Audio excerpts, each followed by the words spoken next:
que cubre contra el tiempo la sombra del hogar.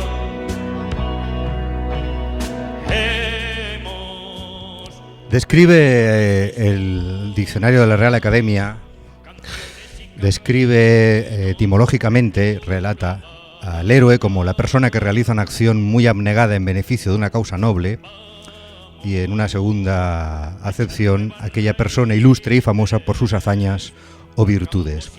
Y eso es atribuible al personaje en torno al cual va a girar la entrevista que vamos a tener en unos instantes. Un personaje que ha marcado historia en diversos campos, tanto la política como la literatura, como el cine, como el compromiso heroico con sus ideas y con la integridad que le ha caracterizado, que le caracterizó en su vida. Y ahora se ha convertido también en un héroe de cómic. Y lo vamos a comentar con el guionista y con el dibujante de esta obra. Esta obra que gira en torno a un personaje llamado Jorge Semprún, que proveniendo de una familia aristocrática y que además estaba íntimamente ligada al mundo de la política por diferentes ámbitos y por diferentes afluentes, desde políticos conservadores como su abuelo, a intelectuales republicanos como su padre, profesor y jurista, gobernadores, senadores y vicecónsules, etcétera, todos en su entorno familiar que condicionaban, cómo no, una vida, y así fue, comprometida con las ideas, con la cultura y también con la política, por supuesto. Jorge Semprún, con su familia, tras la derrota del bando republicano en la Guerra Civil, se exilia definitivamente en Francia y allí cursa estudios de filosofía en la Sorbona. Ocupada Francia durante la Segunda Guerra Mundial por los nazis, también participa del lado de los partisanos, colaborando en combatir al ejército invasor desde la resistencia. Se afilia al Partido Comunista de España, después es detenido, torturado y deportado a un campo de concentración, el de Buchenwald. Allí trabajó en la administración del campo y después, tras la liberación, es recibido como héroe en París. Allí fijó su residencia. Entre otras cosas, ha trabajado para la UNESCO y en un momento determinado, cuando se produce una época convulsa dentro del Partido Comunista, es también expulsado del partido por su oposición a la línea oficial. Ya no vuelve a participar activamente en política hasta que es nombrado ministro de Cultura en el primer gobierno socialista de Felipe González en el año 88 y ahí también se produce un enfrentamiento con el ala que lideraba Alfonso Guerra. Entre otras cosas, sobre todo en el ámbito de la cultura, hay que atribuirle la mediación en las negociaciones para la adquisición nada más y nada menos que de la colección Thyssen, así como el decreto para la ayuda a la cinematografía. Entre otras cosas, también Jorge Semprún fue guionista de cine, participando e interviniendo en películas míticas como El Z de Costa Gabras. Su obra literaria está en gran medida influida por el paso por el campo de concentración de Buchenwald, el largo viaje, la escritura o la vida, aquel domingo. Y en torno a eso gira la obra que hoy vamos a glosar. Para ello, como decía antes, hablaremos con Pepe Gálvez, que es guionista, y con Ernesto Priego, con quien ya hemos tenido oportunidad de conversar en otra ocasión alrededor de otra de sus obras. Y en principio, Pepe Gálvez, que está con nosotros. Hola, buenas tardes. Hola, buenas tardes. Es guionista, pero guionista con ya más de 30 años de actividad, ha tocado diversos géneros, es también crítico y estudioso del medio y del lenguaje del cómic, y su obra, aparte de centrarse en diferentes géneros, como decía, y haberlos abordado con diversos autores en estilo y en temática, siempre ha estado imbuida de un cierto compromiso social y también político, que en esta obra que hoy nos ocupa creo que se refleja de manera sustancial. La obra está editada por Desfiladero, que ya anticipa un poco el grado de compromiso o de función social que tiene, o que yo entiendo que puede tener esta obra, y sobre todo en los tiempos que corren y en los que parece que van a venir. Desfiladero dice en su en su página, como introducción, no hay atajos para llegar a la cultura, busca un desfiladero. Y eso es un poco lo que creo que ha sucedido con esa traslación al cómic del libro de Felipe Nieto, que también aparece en los créditos junto a vosotros. ¿Cómo se gesta esta traducción de una obra que no solamente relata la vida en diferentes ámbitos de Jorge Semprún, sino que además yo creo que también profundiza en el terreno de las ideas, algo que parece bastante complicado trasladar al mundo del cómic, más en los tiempos que corren y con, digamos, con la cultura literaria o con la forma de entender el cómic que parece abundar? Bueno, primero disculpa si oí toses y canasteos, cosas de los virus. Bueno, estamos así todos, tranquilo. Como que sí, está muy entendido.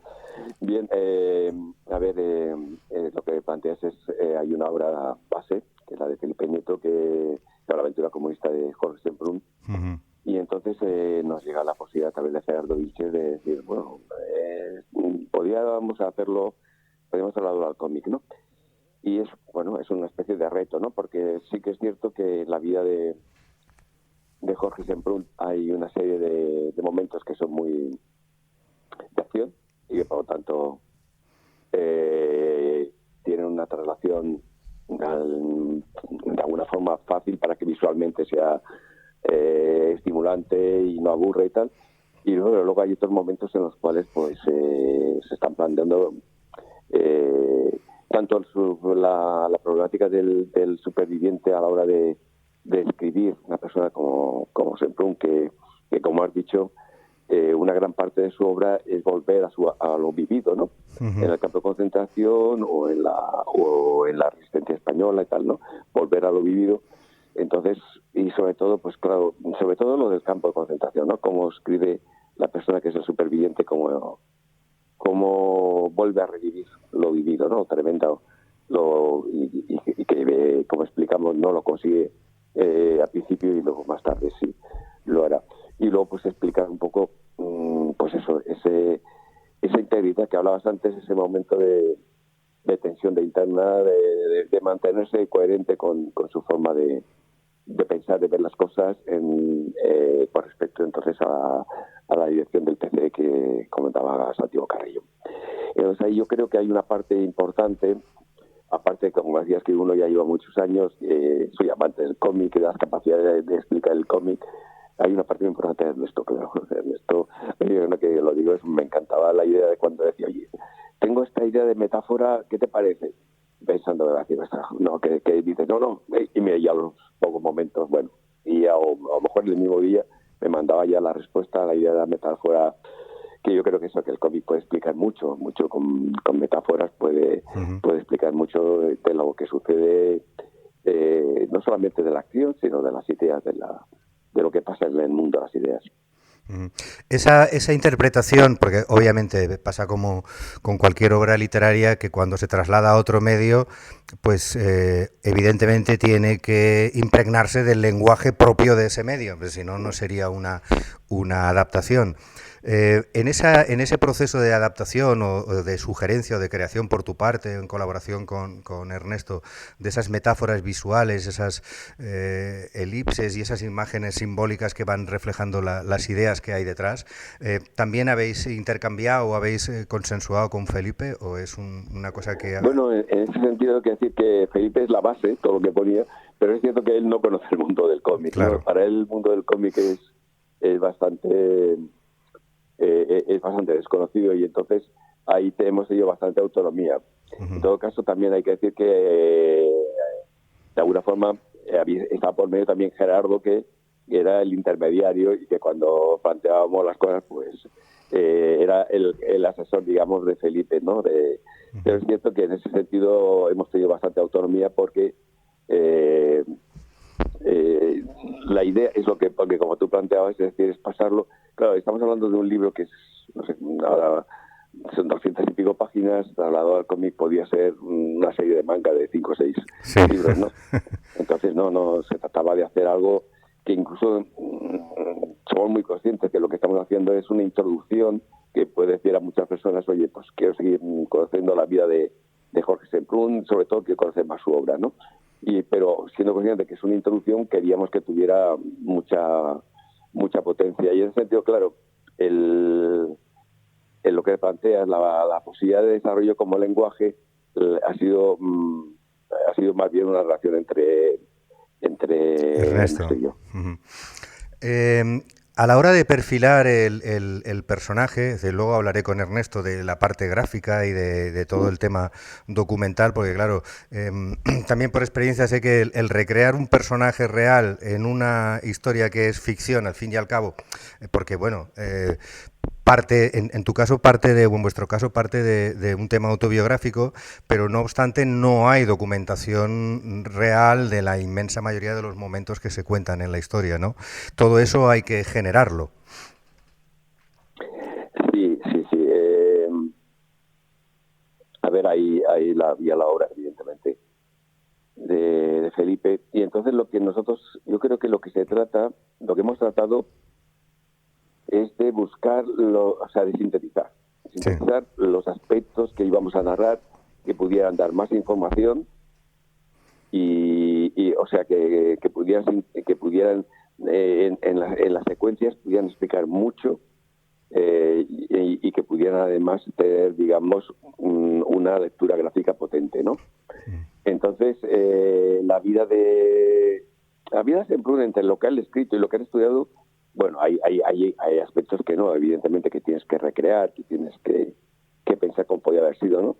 Pero hay una parte importante de lo que él ha escrito y de lo que han estudiado que nos servía también de base para decir, no estamos especulando, ¿no? Él ha contado mucho ya, claro. Él mismo ha contado mucho sobre eso. Sí. Él mismo, pues eso, ha escrito mucho.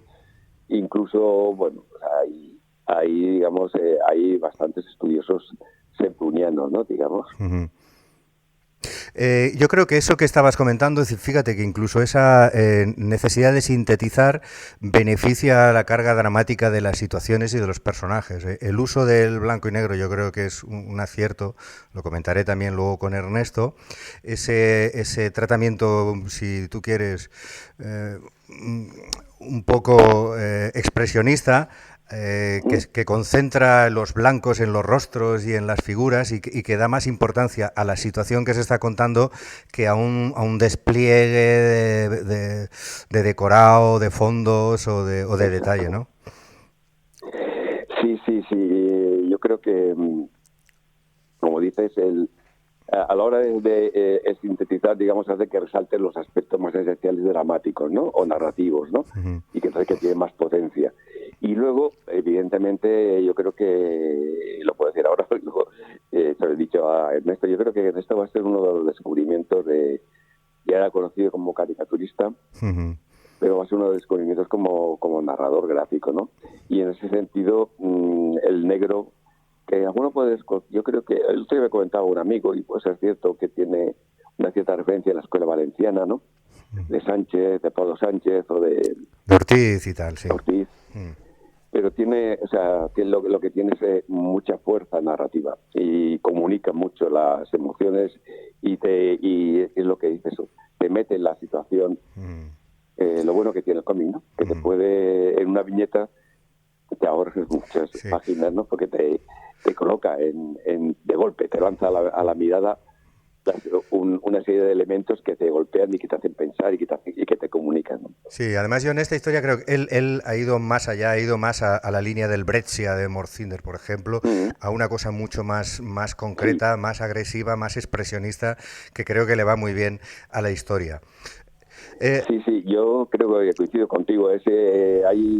A ver, él luego lo explicará, ¿no? Pero pensemos que es la primera novela gráfica larga que hace. Bueno, y es que es un reto, 112 páginas es una barbaridad para no, en fin, para no habitualmente haberse dedicado a hacer esto, ¿no? Y además después de haber hecho lo de Bill hace nada, o sea, es que... Exacto. Él ha hecho ilustraciones, ha hecho caricaturas, pero cuando hablamos del mundo del cómic,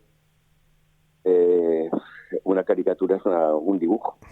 Una página son 6, 7, 8 páginas cambiando, moviendo continuamente para que sea, y luego para que sea, digamos, atractivo a la vista, tanto los enfoques, los planos y tal. Y luego, pues, bueno, ya lo explicará él también, pero claro, la documentación, ¿no? Uh-huh. Porque lo que se trata es que sea lo más leal posible a esa época, ¿no? Sí. Fiel es una palabra quizás demasiado excesiva, ¿no? Pero leal sí, de forma que, bueno, ahí casi todo, ahí hay un trabajo previo de los dos, ¿no? Pero de documentación. Uh-huh. Que es el reto de hacer una obra que de alguna forma está basada en la realidad, que tiene por tanto una lectura de una época histórica determinada, aunque sea una época muy reciente. Uh-huh. Que tienes que dar información, tanto a nivel de texto como a nivel gráfico, para que la mirada lectora se adentre en ese momento que es diferente al actual y vea y pueda acercarse a lo que vivía el protagonista. Uh-huh. Y dejando un poco de lado la forma y yéndonos al fondo de la historia, ¿dónde enclavas tú la función? Si crees que realmente, vamos, no voy a decirlo yo, lo planteas tú, pero si consideras que realmente esto cumple una función social, de reivindicar la memoria y la historia, porque mucha gente, decías hace un instante que es una historia reciente, pero no sé si todo el mundo ahora mismo podría decir quién es Jorge Semprún. Sí, tienes razón. O sea, evidentemente, si vemos la encuesta, sería brutal la gente que desconoce quién fue Jorge Semprún, ¿no? Y yo creo que, por una parte, creo que hemos de ser modestos, la capacidad que tenemos de incidir, teniendo en cuenta todos los medios que se colocan, es limitada, pero yo creo que bueno, por parte mía, es una parte de coherencia, de utilizar un medio que creo que es muy bueno comunicando para explicar, en este caso es la vida de una persona, pero que además es lo que para mí tiene de importante, igual que otras biografías que he hecho, es que más que explicar lo que ha hecho esta persona, es que al leer lo que hace esta persona te enteras o conectas o te explica gran parte de la época que vivió. Es decir, es algo que hasta hace poco tiempo, no mucho, o sea, hasta ahora no sé, con los años el tiempo se relativiza y no sé si son 2 o 3 años que se ha empezado a hablar de los muertos españoles, los republicanos españoles en los campos de concentración. Uh-huh. Entonces era algo que se hablaba muy poco, que casi no había existido. Se hablaba de elementos claves, Shoah y tal, pero la cantidad de españoles que estuvieron en campos de concentración y tal, casi no se ha hablado, igual que se ha hablado muy poco de la participación española en la resistencia francesa, ¿no? En concreto. Uh-huh. Ha habido alguna obra muy buena como la de Paco Roca, un gran narrador. Sí. Pero muy poco se ha hablado y en concreto de tantos aspectos, que los maquis y los campos de concentración. Y luego hay una parte muy importante, yo creo que es cuando hablamos de la memoria, y estoy de acuerdo contigo que hay una desmemoria, yo ya me he dicho que es una desmemoria programada. Los años 50, que es donde explicamos la parte de actuación como liberado activista comunista de Semprún, es una época muy especial de la España, porque no es la época justo de la guerra o de la posguerra, ni es tampoco la época final del franquismo. Es una época en la que parece que no pasó nada y me interesaba saber que explicar que sí que pasaron cosas y que había gente que seguía intentando que pasaran cosas y que en esa época gris, tremendamente gris, se hacían cosas y había gente que las vivía con una intensidad que de alguna forma fue una semilla que luego fructificó, digamos, al final del franquismo. ¿Y crees que a ese olvido, entre comillas, puede haber contribuido también en parte el perfil, y fíjate qué curioso, ¿no? O qué paradójico, el perfil tan íntegro del personaje en todos los momentos de su trayectoria? Bueno, política, porque fíjate, eso es un perfil que yo creo que expone la obra, que está muy bien trasladado al lenguaje del cómic, porque además, si él hubiera sido dibujante de cómic o se hubiera juntado con yo creo que si hubiera tenido que hacer su autobiografía desde el campo, lo habría hecho tal cual está esto, de una manera súper esencial, básica en cuanto a blanco-negro, una plumilla, un dibujo, o sea, como los dibujos de Buero Vallejo, de Miguel Hernández en La prisión. Esta cosa que tiene la esencia de que está en una situación de absoluta precariedad, ¿no? Pero, sin embargo, lo grande, lo que hace enorme el personaje es la integridad ética de Jorge Semprún en todos los aspectos y en todos los momentos de su trayectoria, en principio política, ¿no? Y yo no sé si eso contribuye a que tampoco sea el perfil del típico líder triunfador al que se suele glosar. Claro, es un líder de alguna forma disidente, pero también es cierto que yo creo que, a ver, hay un problema también, a veces es que Semprún en Francia es Georges Semprún, ¿no? Entonces quizás sea más conocido en Francia. También es verdad que él escribió, salvo, ahora no me acuerdo cuál es, perdóname, hay una novela suya que la escribió directamente en español, castellano, pero el resto lo escribió en francés. Es un intelectual reconocido en Francia, pero que aquí a mí me asombró porque yo, tenía memoria y tal, y cuando empecé a hablar de hacer la obra, me di cuenta de que es un desconocido para mucha gente. Entonces, hay una generación de los 60, 70 años que sí que puede acordarse de él, pero luego yo me encontraba con más facilidad, es curioso, pero es verdad que cuando, por una serie de circunstancias, hacíamos la promoción del Partido de la Muerte, y entonces en Francia o en institutos franceses de aquí de España, cuando hablaban de Semprún, se identificaban Semprún. Estaba claro quién era, ¿no? Tenía un prestigio del escritor, aquí, ostras, no, entonces yo diría, sí, en parte la integridad le puede haber perjudicado, sí, es cierto, pero yo creo que hay un tremendo elemento que es el de la desmemoria que tenemos. Es que, por ejemplo, claro, estamos hablando del mundo del cómic. Yo he vivido momentos en los cuales, a principios de los años del siglo XX, había gente que volvía a descubrir a Carlos Jiménez. Entonces, hay cortes en nuestra cultura popular, hay cortes y hay cortes en la cultura que no están, que es más literaria, como puede ser Semprún, ¿no? Entonces, eso es una especie de maldición que llevamos de los 40 años de dictadura en que la cultura estaba sometida a unos sesgos brutales, hasta que después que nos cuesta mucho el ver que nuestra identidad es una identidad compleja que está formada por mucha gente y que esa gente nos explica a nosotros mismos y que hemos de reivindicarla. Y entonces Jorge Semprún es una de esas gente que nos explica a nosotros mismos. Claro, y que aparte acceder a Jorge Semprún no es tampoco un personaje de perfil muy básico, muy elemental, es decir, tiene muchos matices, es decir, y además es un personaje muy culto, con una formación extraordinaria, y entonces, claro, no te puedes acercar de una manera mitómana solamente a él, ¿no? Tiene que haber más carga de profundidad, ¿eh? Por eso entiendo que cuando decía lo del Ebro a la introducción, que este cómic vuestro, además de estar trasladando los hechos biográficos, los momentos, digamos, que pueden ser más notorios y que pueden ser más dramáticos y más apetecibles para contar en una película o en un cómic en este caso, también hay detrás toda una carga de ideas, de reflexiones, que creo que eso sí que es novedoso e interesante poderlo poner en un cómic, porque como vehículo cultural y de trasladar información ahora mismo tiene ya una potencia interesantísima, ya no es una cosa marginal.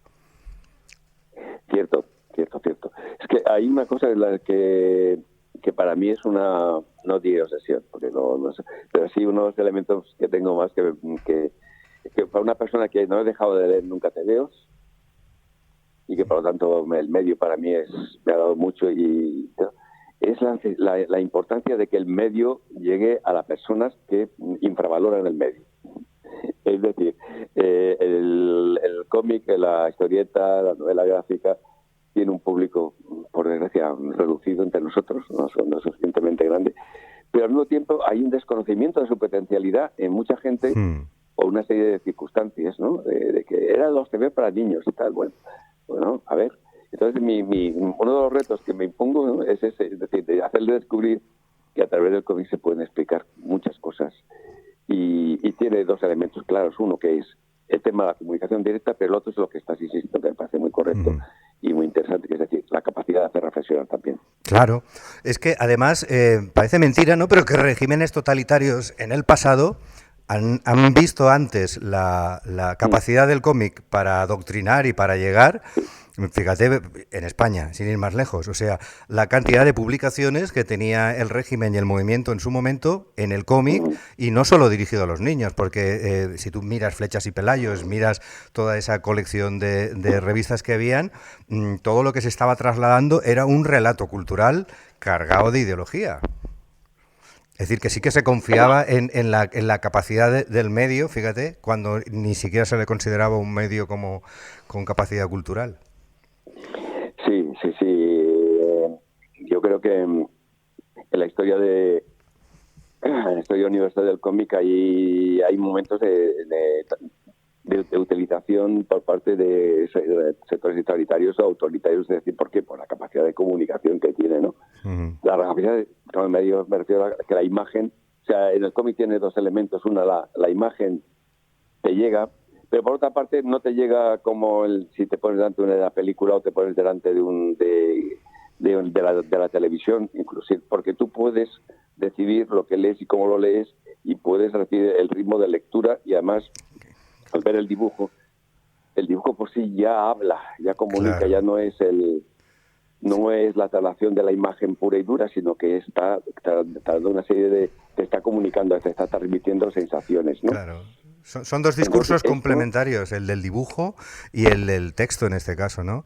Y luego además sí. En papel tiene la capacidad ergonómica, que eso no lo tiene ni la televisión ni siquiera el DVD que tú puedas parar, la capacidad de que tú te lo puedes llevar a cualquier sitio y participar, como tú muy bien dices, alterar el orden, intervenir tú mismo en el discurso narrativo. Sí, y yo creo que ahí hay otro elemento que ese es el sensorial, eso lo puedes llevar a otra parte, pero al leerlo, eso leerlo en papel establece una intimidad y por otra parte una distancia que es muy buena, ¿no? Para decir, esta es una narración, es un relato. Entonces me tengo que leerlo, pero como tal relato puede ser cierto o no, ¿no?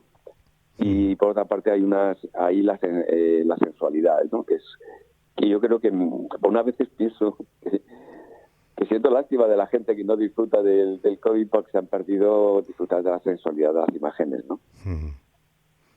Sí. Bueno, pues la verdad es que yo creo que es una obra interesante. Como tú muy bien dices, haber glosado 112 páginas parece mucho, pero para el contenido que hay detrás de esto y toda la información que Felipe Nieto ha ido acumulando en estos años y aportando en su obra, la verdad es que daba, como comentabas antes, para hacer una serie de manga, ¿no? No sé si quieres añadir algo más antes de que hablemos con Ernesto del tema gráfico. Bueno, lo normal que es que recomendar la lectura, porque yo creo que hay para cuando haces una obra, es decir, sea tú lo has acabado, cuando lo estás viendo, cuando el dibujante te lo hace y tal, tiene una vida, pero que la vida de la obra, cuando hay una mirada que la lee de nuevo, vuelve a tener esa vida, y entonces a veces premios, recomendaciones, reseñas están muy bien, pero lo que siempre nos da más satisfacción, para mí personalmente por lo menos, es que la gente lo lea y que te explique, te comunique las sensaciones que le produce. Está ya en las librerías disponible y tenéis algunas presentaciones en Barcelona y fuera de Barcelona. Sí, el lunes hacemos en Barcelona. Uh-huh.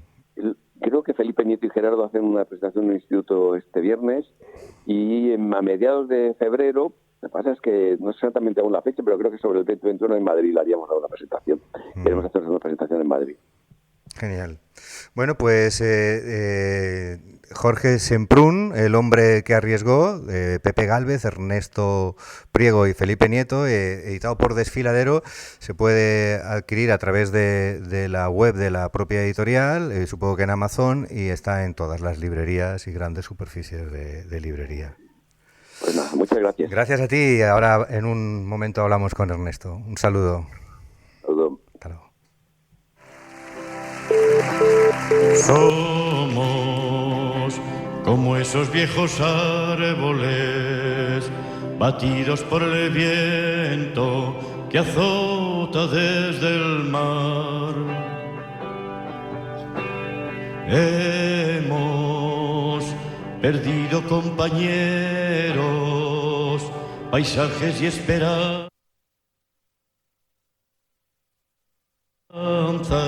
en nuestro caminar. Vamos hundiendo en las palabras las huellas de los labios para poder besar. Tiempos futuros y anhelados, de manos contra manos, izando la igualdad. Somos como la humilde adoba que cubre contra el tiempo la sombra del hogar.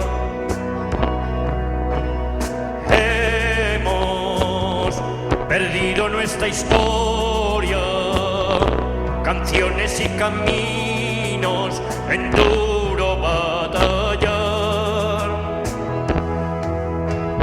Vamos a echar nuevas raíces por campos y veredas para poder andar.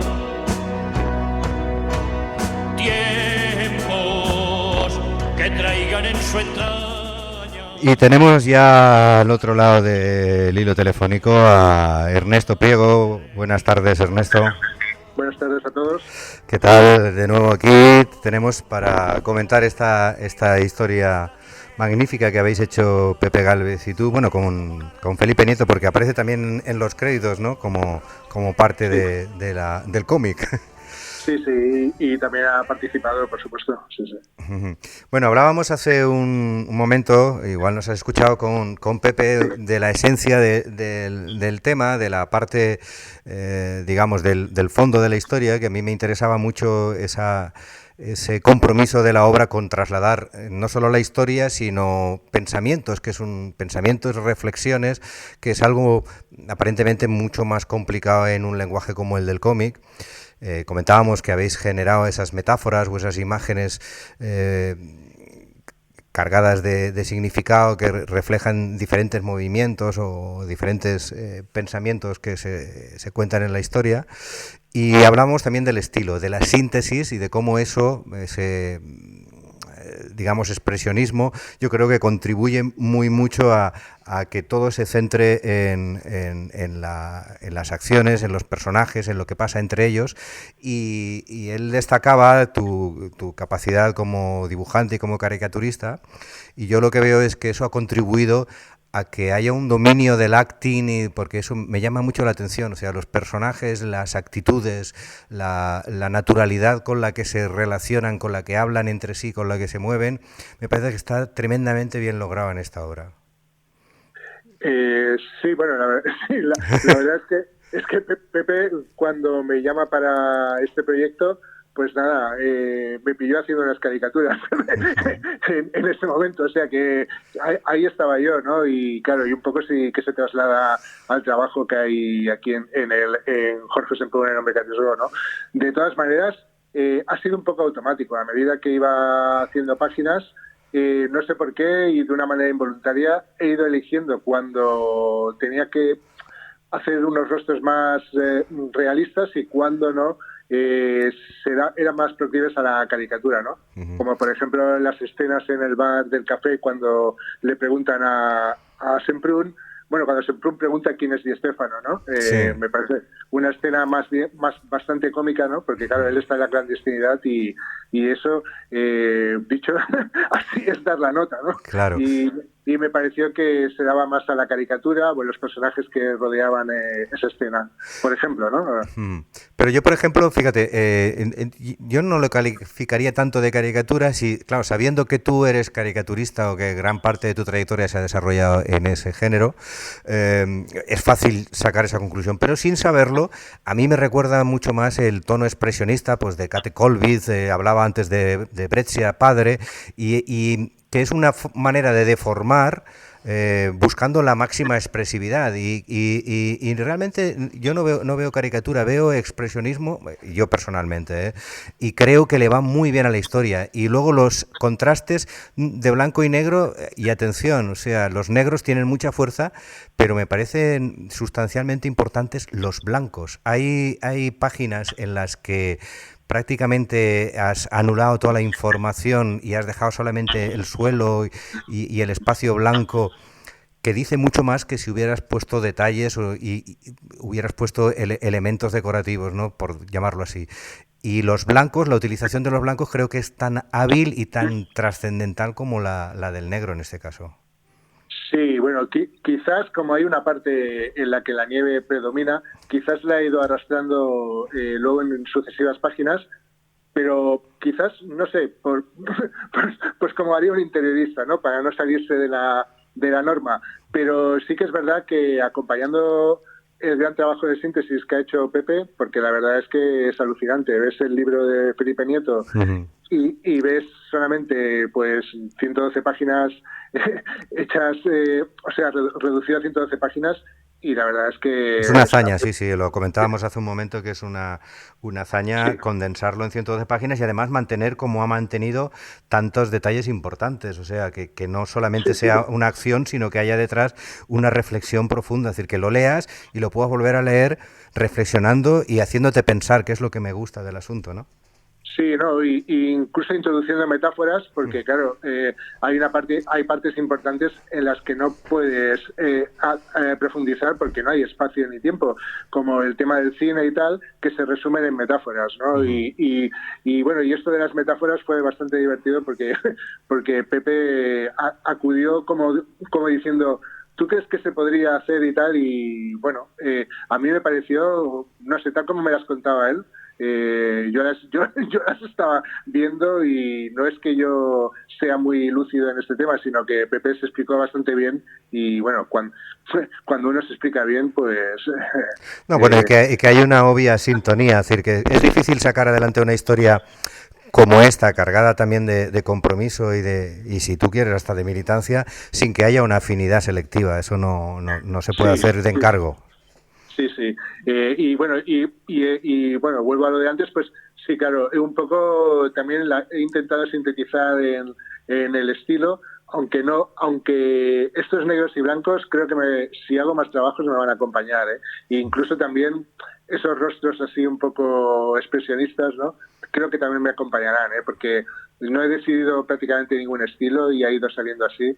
Las primeras 2 o 3 páginas sí que dudaba qué estilo utilizar porque no sabía. Claro, yo esto no lo he hecho nunca, la verdad sea dicha. Entonces, claro, no sabía cómo se iba a prolongar, hasta dónde estiraría la goma, si llegaría a los plazos y tal. Pero luego, bueno, Pepe ya me dice, tú tranquilo que esto va rodando y efectivamente va rodando y cuando ya llevas 10 páginas ya ves cómo qué ritmo puedes llevar, ¿no? En el trabajo. Yo creo que hay muchos avances respecto a, o sea, el estilo, por ejemplo, en el que te mueves con la caricatura en general es pues quizá más abigarrado, más de texturas, de tramas y tal. Aquí hay espacios en los que el blanco de los rostros a veces no tiene ni línea de perfil y simplemente el contraste con un fondo negro en algunos lados te invita o te sugiere que tú continúes el resto y eso me parece muy hábil también. Por eso decía que el uso del blanco como un trazo más, si tú quieres, o como un elemento gráfico más, creo que funciona muy bien. Sí. Sí, hay una página en la que van al parque, está la estatua del diablo, bueno, que sí, en realidad parece que domine mucho el negro, pero en realidad el que domina es el blanco, precisamente. Sí. Bueno, lo que tú comentas, ¿no? Sí que hay mucho negro, pero en realidad sí es una ilusión óptica, porque lo que domina es el blanco, ¿no? Sí, exacto. Sí, ocurre esto en algunas páginas. Y luego el tema de la documentación, que hablábamos también, es decir, por un lado, el omitir en algunos aspectos excesivo despliegue de documentación en cuanto a texturas, fondos y tal, yo creo que le beneficia. Y por otro lado, a la hora de documentarse, a mí me interesa mucho la generación del personaje. O sea, por eso creo que ese dominio tuyo del dibujo, para mí caricatura y retrato, de verdad que no veo diferencia ninguna. Los dos se limitan a lo mismo o se expanden a lo mismo, a representar la esencia de una persona. Entonces, me gusta mucho la imagen que has hecho, que has creado, porque has recreado el personaje, ¿no? Has hecho un personaje en sí mismo que no trata de ser un reflejo fotográfico del Semprún de la época. No, sí, en realidad la cosa es bien curiosa porque no hay ninguna foto prácticamente Claro. no sé si desde los 19, 18 años o 17 hasta los 30 o así no encuentras prácticamente ninguna foto, y mucho menos militando la resistencia francesa y claro, y por supuesto en el campo de concentración, ¿no? No hay. Entonces, claro, a partir de la foto más primitiva que encuentras, tienes que hacer como un morphing durante la línea del tiempo hasta llegar hasta donde ya hay donde hay documentación fotográfica, ¿no? De él. Es que eso lo entiendo perfectamente porque me ha pasado lo mismo con Kafka. Kafka hay quizá más fotografías, pero no se parecen nada entre sí con edades similares, ¿no? Cambia muchísimo. Entonces, al final tienes que crear un personaje que se parezca a lo que la gente recuerda de Kafka o de Semprún hasta cierto punto, a las imágenes más referenciales. Porque si tratas de incluso si hubieras encontrado una foto de la época y lo haces, a lo mejor pierdes esa esencia, ¿no? O sea, has creado tú el propio personaje y eso me llama mucho la atención. Y en la portada creo que está muy bien reflejado. Es posible, sí. Bueno, es que y además te pone en una situación que esto da para otro programa, porque claro, te acabas haciendo peluquero, te acabas haciendo estilista y de todo, porque empiezas a mirar el nacimiento del cabello cuando tenías 17 años, a ver cómo lo tendría. Exactamente. Claro, y dices, bueno, aquí le han dado 40 tortas en la cárcel, pues me supongo que tendrá los pómulos hinchados, la nariz medio rota. Bueno, en fin, vas construyendo así un personaje y, claro, sin olvidar el espacio en el que está ocupando en cada viñeta. Claro, si está en un campo de concentración, me supongo que algún culetazo se ha llevado de escopeta o algún golpe. Quiero decir que todo eso lo he ido teniendo en cuenta y, claro, y es posible que... No lo sé, y tampoco... No, es que esa es una parte del dibujante que a veces se ignora, ¿no? Es decir, que el dibujante se limita a tirar o de fotografías de referencia a tal, cuando en realidad, en casos como este, tú tienes que crearlo todo casi como si estuvieras escribiendo la historia, porque lo que acabas de contar es eso, tienes que crear una situación, lo explicaba, Juan Jiménez me contaba que a la hora de crear una nave, el truco estaba en que todo lo que pusieras en una nave espacial sirviera para algo, que tú hubieras pensado que tenía una función. O sea, no es ponerlo porque queda bonito, sino esto sirve porque por aquí entra la nave pequeña para salir por otro lado y por aquí desagua no sé qué, ¿no? Pues en este caso lo que tú estás explicando es lo mismo. O sea, tienes que crearte antes unos antecedentes de fondo literario para que el personaje funcione a nivel visual. Sí. Y bueno, el personaje, la atmósfera y todo, claro. Y luego hay que tener mucho cuidado porque ya en este mundo de las redes sociales y de Internet, donde ya hay fotografías, imágenes de todo, tienes que tener mucho cuidado con la pistola que colocas, con el fusil que colocas, con el traje que llevaba la Policía Nacional en aquel momento, etcétera, etcétera, con los trenes que viajaban en aquel momento por la estación de Atocha o la estación de Portbou, ¿entiendes? Todas estas cosas tienes que hacerlas con mucho cuidado, porque en cualquier momento, gente que no ha vivido aquí en aquel momento, pero que ha visto una foto, te dice, oye, que tal uniforme tal no se llevaba, ¿sabes? Y bueno... sí. ¿Eso lo has tenido fácil o has tenido ahí, te ha apoyado Felipe o has tenido información para poder hacerlo? Bueno, Felipe me ha comentado algunas cosas, Pepe también, bueno, claro, Pepe ha vivido aquella época, Pepe también estuvo...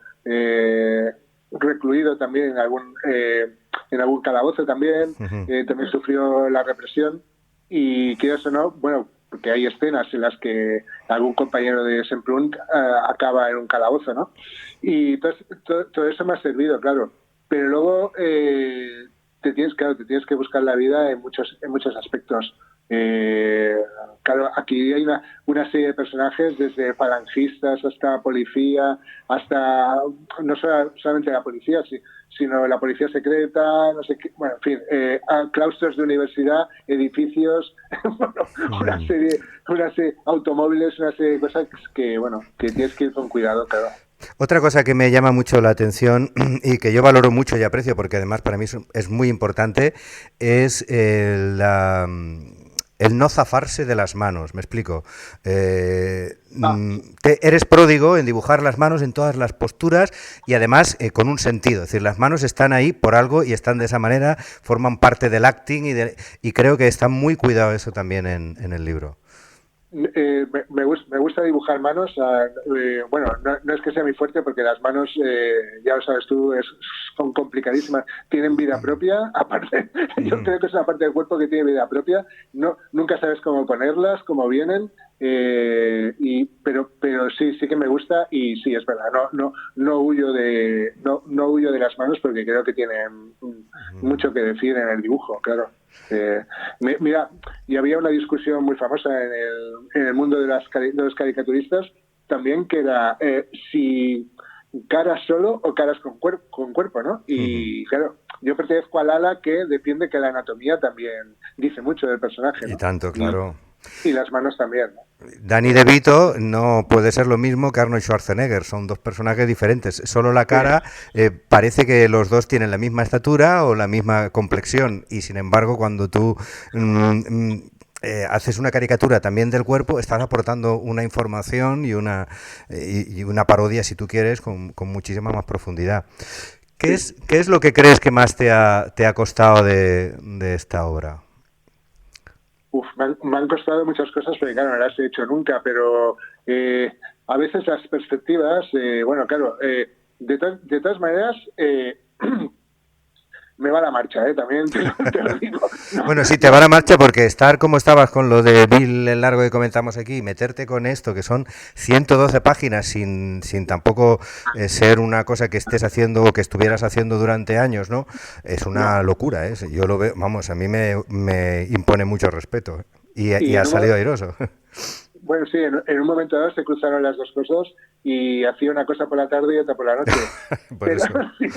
Sí, o sea, cambia el chip y todo eso. Pero me gusta mucho el cine, y creo que el cómic y el cine van muy ligados, ¿sabes? Sí. Y creo que bueno, eso de poder explicar en una escena una sensación me llama mucho la atención, ¿no? Entonces procuro cuidarlo, y si no, vuelvo a borrar y vuelvo a dibujar hasta que me sale. Pero sé que es importante, porque luego en el conjunto de la hoja una mala perspectiva, una mala situación de los personajes lo rompe todo. Y tanto, y tanto. Y eso del cine coincido, porque ahora dice, oyes el cine, lo ves con 3D, en colores y tal, pero si te vas a la esencia del cine, el cine mudo y el cómic son lo mismo. O sea, imágenes y el texto de apoyo, o sea, es exactamente lo mismo. Sí. Y bueno, sobre todo cuando ves estas películas de Gabinete Galigari. Decir, aquí hay mucho de Gabinete Caligari, o sea, sigue para mí, hay mucho del expresionismo, esas imágenes del fondo de las celdas totalmente negro, la reja que no tiene límite de la ventana, la luz ha quemado, eso es muy, aunque no está deformado, porque sí que tratas de mantener un cierto rigor con la perspectiva y no cae en el expresionismo exacerbado de Caligari, pero sí que tiene ese fondo para mí. Sí, me llama mucho la atención todo lo que son las sombras y las luces, bueno, y cómo trabajaba en el expresionismo alemán, y hombre, no es que esté trasladado aquí, pero sí que me llama bastante la atención, y creo que es importante trabajarlo. Y luego técnicamente echas mano de que en eso también coincidimos por el placer de hacerlo, ¿no? El placer orgánico de trabajar, he encontrado un montón de referencias del estilo clásico, ¿no? Es decir, aguadas, plumilla, tramas mecánicas, tramas de textura, es decir, hay un montón de elementos muy orgánicos que también contribuyen a reforzar esa idea de los personajes en el trasfondo en el que están, ¿no? Sí, bueno, el uso de tramas me viene de la etapa que trabajé en publicidad. Bueno, tú lo sabes que hace años cuando se trabajaba en publicidad, Sí. la trama, bueno, el letraset y todo eso. Sí, uy, somos del Letraset, madre mía, que como... Sí, iba de boli, ¿no? Y siempre me ha gustado mucho utilizarlo, sí. Y ahora, bueno, con un ordenador es mucho más sencillo, ¿no? Aparte que sería una tontería ponerse a recortar y pegar cuando puedes colocar la trama digitalmente, ¿no? Ya, yo lo hago, ¿sabes? Claro. Y la esponja tipo Bataglia y Ortiz y tal la sigo haciendo también porque es que me produce mucho placer, ¿no? Sí. Bueno, pues nada, oye, un placer como siempre comentar contigo. Yo creo que la obra merece la pena por todo, por el ejercicio. Creo que evoluciona tu estilo, como tú dices, de manera natural. Y bueno, y creo que esta historia le ha venido muy bien a esa evolución tuya. Creo que lo que cuenta además es importante porque Semprún, lo hablábamos antes con Pepe, es un personaje a reivindicar que desgraciadamente ahora mismo yo le decía, yo creo que es que mucha gente ahora mismo no sabe quién es Jorge Semprún. No, ni lo sabe, pero no, es que claro, aquí creo que aparte de destacar su devenir político y su vida, bueno, y que en realidad es una pequeña historia de aventuras, es una pequeña aventura gráfica, esta novela gráfica en sí, ¿no? Yo creo que también habría que reivindicar un poco, yo tampoco conocía mucho de Semprún, pero a medida que lo vas viendo, ves que era un tío con crítico y con una personalidad propia que llevaba hasta el último extremo.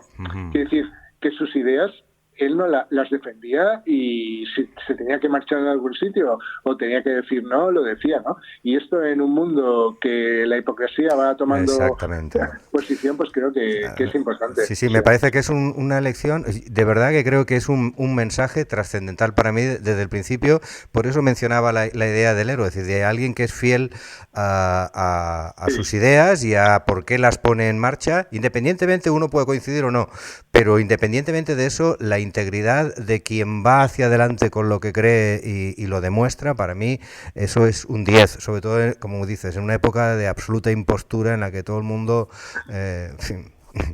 está para figurar y aparentar.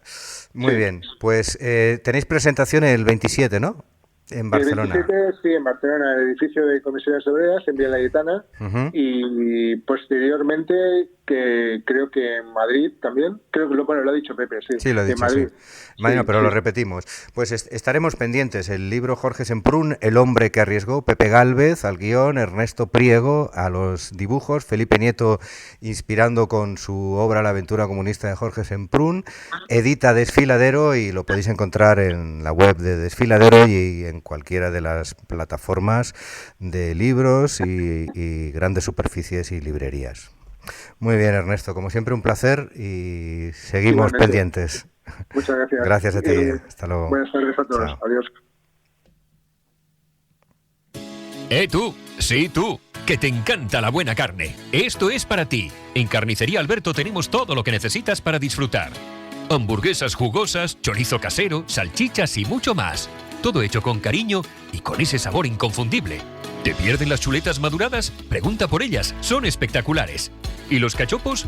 Los nuestros son de otro nivel, con un montón de opciones para que encuentres tu favorito. Pásate por la calle Poeta José Hierro, en Cabezón de la Sal, o llámanos al 942 10 54 26. Carnicería Alberto. Calidad que se nota, sabor que se recuerda. ¡Te esperamos!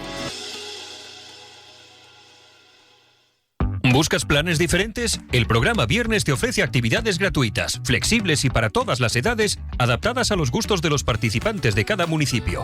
Hay algo para todos. Con presencia en los 18 municipios de la ADR Saja Nansa, el programa Viernes es la oportunidad perfecta para disfrutar y conectar con tu comunidad. Además, concienciados con el reto demográfico, colaboramos con el equipo Roca de la Guardia Civil de Cabezón de la Sal, garantizando un trabajo en equipo en las zonas con riesgo de despoblamiento. Anímate a conocernos, compartir momentos y disfrutar de tu entorno. Programa Viernes, promovido por la Consejería de Inclusión Social, Juventud, Familias e Igualdad del Gobierno de Cantabria, con la financiación de fondos europeos y organizado por la Asociación de Desarrollo Rural Saja Nansa y la Red Cántabra de Desarrollo Rural. Bésame, En Cafetería Avenida, además de nuestros desayunos y meriendas de siempre, con esos magníficos pinchos y tortillas rellenas, contamos con un fantástico servicio de plancha para ofrecerte unas estupendas hamburguesas, sándwiches y bocatas. Y eso no es todo, porque en Cafetería Avenida disponemos de una amplia carta de raciones. Cafetería Avenida, en el centro de Cabezón de la Sal. Y bésame, como si fuera ahora la primera vez. Cuando sabes lo que comes, lo disfrutas doblemente. En Carnicerías Quintana vendemos auténtica carne de Tudanca. Vacas y terneras que engordamos en nuestro propio cebadero, donde gozan de total libertad. Alimentadas con pastos y piensos 100% naturales. Y eso, en el sabor, se nota. Más calidad y confianza para nuestros clientes. Siempre hemos trabajado para que nuestros productos marquen